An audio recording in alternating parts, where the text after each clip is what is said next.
You guys starting the season with 3 home games, I know that's not going to necessarily determine how the season goes, but is it kind of a relief to know that you guys can build some momentum as opposed to having to take your lumps against an FBS school on the road?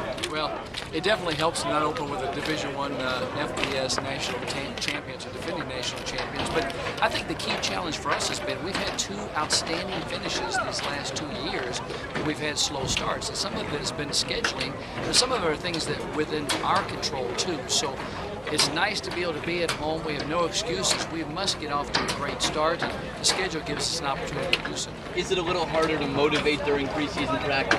You know, last year you're motivating, hey, you're going up against Tim Tebow in 2 weeks. Is it a little harder to motivate opening up against North Greenville? Well, I don't believe so for a couple of reasons. One is this is the first year that we have an automatic berth in the Division I FCS playoffs, so every game's going to be important, conference or non-conference, because it's going to depend upon seeding as well too.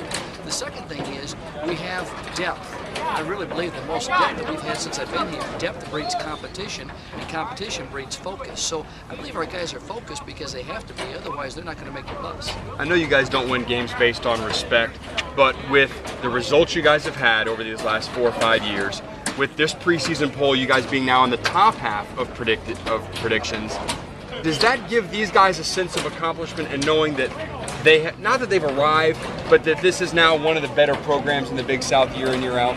Well, I think the record speaks for itself. Over the last 5 years, this is the weakest program in the Big South Conference, and I think a lot of people don't realize that. We tend to be stuck to or tied to our past reflections or our perspective that we have on programs or people and so forth, and this has been an ever-changing program. Been very proud of what the team's accomplished. At the same point in time, we haven't gotten as high as we'd like to go. We've won 1 conference championship. We have had upper echelon finishes, but our goal each and every year should be to finish on top, and I think that's the pursuit that we're aiming for this year once again. Obviously, you play those big money games, and there's a reason. What are the goals for kind of building this program? I know Lights is on the docket. What are you kind of what's up next for Charleston Southern as this program continues to grow?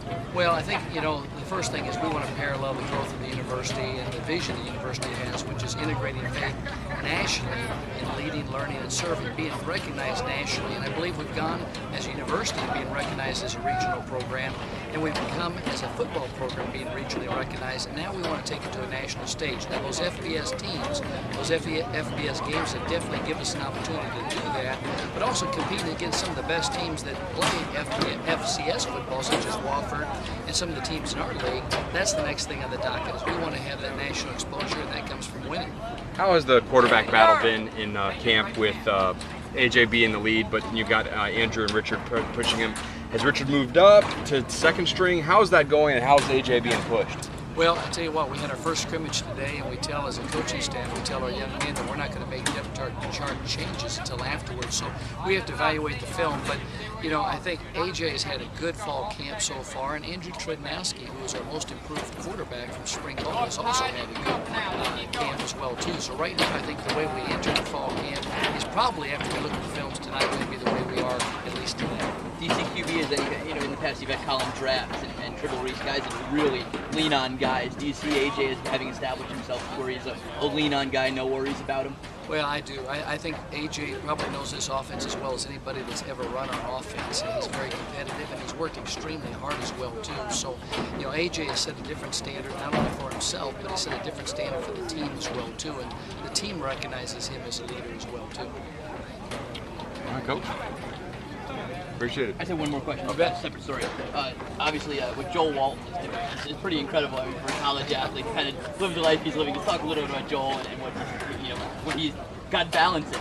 When Joel sleeps, I have no idea. I joke. I say, Joel, what are you doing in your off time between midnight and 5 a.m.? But to be married, to have a child, a beautiful child, wonderful wife. He works on campus, and he's a 3.0 in the bud, GPA. He's a first-team all-conference performer. Joel epitomizes what you look for in a student athlete. There's no question about it. He's the type when he gets done with his eligibility, we hope we keep him around here in some capacity. Thanks, Jay. Appreciate it.